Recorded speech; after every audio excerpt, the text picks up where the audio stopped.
Hey everyone, so I needed to talk about this. You saw the title of this video. This is about Oregon Measure 114. Now, we all know that in this country right now, we are facing globalists, leftists, going after our Second Amendment. This is something that everybody needs to watch, not just Oregonians like myself, okay? Measure 114, what it is it's a measure championed by what's called Lift Every Voice. It's some in the religious... Now, I myself am a Christian. I believe in Jesus. However, I also believe in the Second Amendment. And I think globalists and leftists have actually gotten together with some of these people.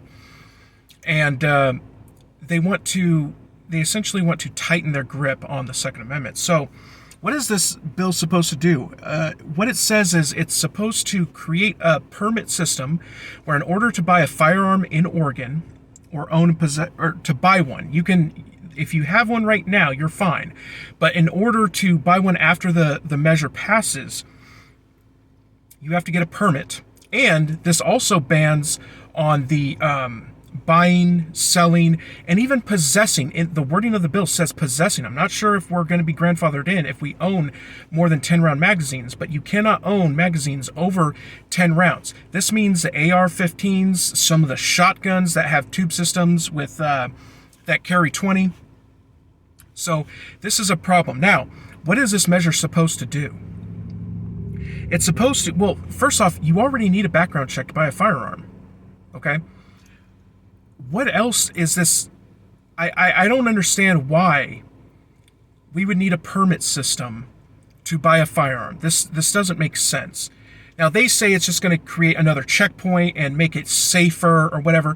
The people who are pushing this measure, they have said that they are scared, they're afraid of firearms and that they don't like them. These people who just don't like the bang bangs and they don't like the idea of them. That's who is introducing this bill. Also, another thing, this measure, and I may call it a bill, but it's a measure, right? I don't know if a bill is a measure. Anyways, there's no current funding or infrastructure for this. This is important because just because something passes doesn't mean they're already prepared for it. That's why there's a grace period. Now, I don't know, in the measure, it doesn't say exactly how long it takes before. I don't know if it's instant or if it takes 180 days or whatever. I've been told 180 days, but I'm not quite sure. Anyways, the infrastructure. Now, I've talked to many police, and I'm a concealed carry permit holder. I'm on very good terms with local police, and they have told me that they themselves go to ranges in their local communities in order for them to qualify. Well, in this measure, if it's passed, in order to obtain a permit, you need to go to a class that is held by the police, and the police that are actually doing this need to have mental health qualifications. What does that even mean?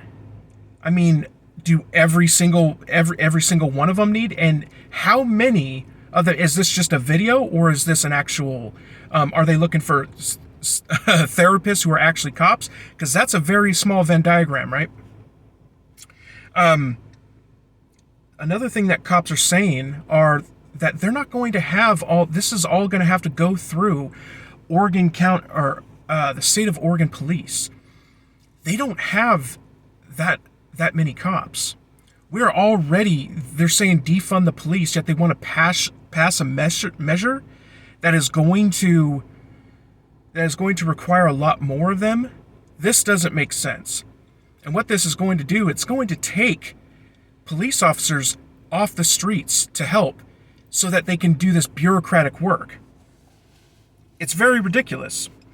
What I think this measure is designed to do, I think it's specifically designed to bottleneck firearm purchases. I've talked to many gun shop owners and firearm sales reps and all of this stuff, and they said that it could take at least a year for the first permit to be issued. All of these, everything that needs to be assembled and all of that, all the infrastructure that needs to be built, It's going to take a while for this to happen. So let's think in reality. Yeah, we see measures and bills proposed and all of that, but what are the consequences in reality for this? Well, what happens is that means for a year no one's buying. And if no one's buying for a year, what does that mean to the firearms market? It means a lot of these places, gun shops specifically, are going to go out of business. All of these people who have FFL licenses, what are they, yeah, we may buy ammo from them and try and keep them afloat. But what's going to happen to all these people? I truly think that this bill was designed to cripple the firearm industry in Oregon State. And this could be a test run for the country. Now, here's the thing. A lot of people say, well, this measure is going to be struck down, and I don't think so. I don't think it's going to be struck down. This is why I'm making this video. Vote no on 114. But even if it goes through, what's going to happen is even if it gets challenged at the Supreme Court, that stuff takes time. Okay? It's not just, oh, you won't be able to buy a firearm for a year. No. It's many of these gun shops will close. And the resulting impact means that there will be fewer shops. And when I go, I bought my wife an AR as well, right? And we went, and there aren't very many shops out there that sell ARs. Well, there's going to be even fewer after this. And it's going to be hard to find these firearms, especially with limited suppliers. This is very intentional, I think. Also, the people who support this measure said this is just the first step. So this is the first step. What's next? Ammo? Making ammo have to, you get a permit for ammo or a qualifier on your permit to buy ammo? I bet you that's what they're going. I mean, look at California. They have limits on ammo and stuff like that. I mean, but you have to really realize that this measure in Oregon, it's even worse than California, worse than Washington. They are truly trying this out. And they say this is by the citizens, because it's organized throughout groups of, it's not from government. But no, this is globalists and leftists working together through groups like this.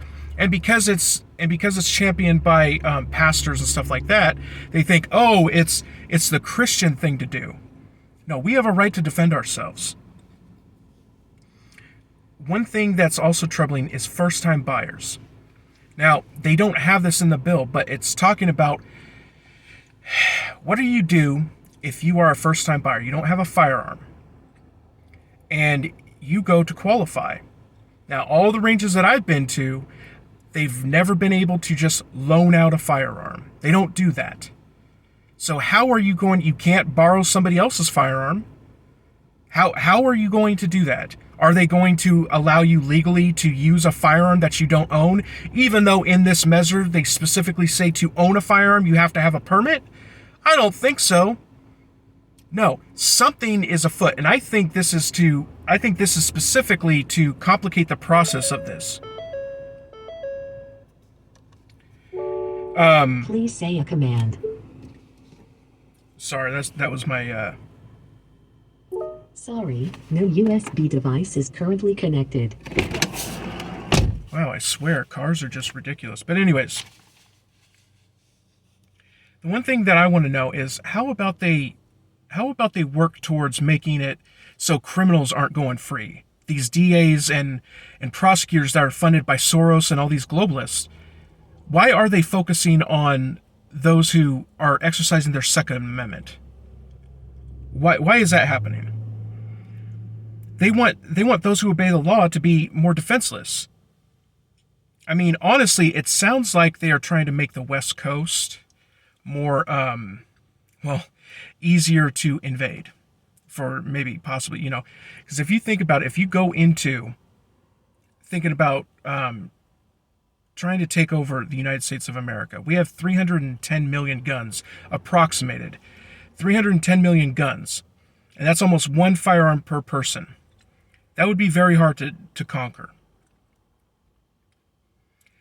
The last thing I wanted to say is this measure could very well create a registry, not just of who has firearms, but what firearms they have. Not only that, the Oregon State Police are going to be the ones who do this. They can deny you for any reason. What if they say, nope, you don't get a permit? And then if you question it, they can be like, oh, okay, well, we'll hear you out, I don't know, in 6 months.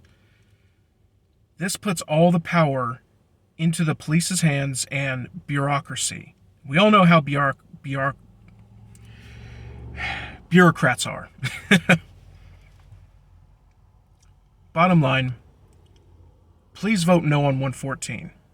Now, I just had my ballot, and my wife and I just voted. In Oregon, I know we do mail-in voting. I don't know if we do hand votes, but if you do get your ballot, please think about these things. This isn't just affecting Oregon, but this is also affecting what this country could look like in 10 years. Do you want to be able to defend yourself? Do you want to live in a tyrannical, draconian country? No, you don't. Just think about it. I mean, it's getting ridiculous out here. Now, I will say when it comes to the elections, it seems like there is a red wave coming. I mean, I heard that Drazen, the Republican governor, has a chance, and I'm not necessarily all for just Republican. I'm more anti-Democrat and all of their woke stuff. But Kotek would be just another Kate Brown. And I think that we need to give Drazen a chance. I'm also for Carrie Lake and Dr. Oz and DeSantis, But anyways, those of you who are about to vote, consider all of these things before you vote, because this is the last thing we're able to do. Now, I know a lot of you out there think that voting is pointless, but one surefire way to make sure that we don't have liberties and we don't have a democracy is for the opponent, the opposition, to say you don't have a voice. That's what the opposition wants you to think. Oh, yeah, you don't have a voice. Democracy isn't true. We'll just keep winning. No, they want you to think that so you don't go vote, so you think it's pointless. Anyways, I'm going to stop this video. God bless. See you in the next one.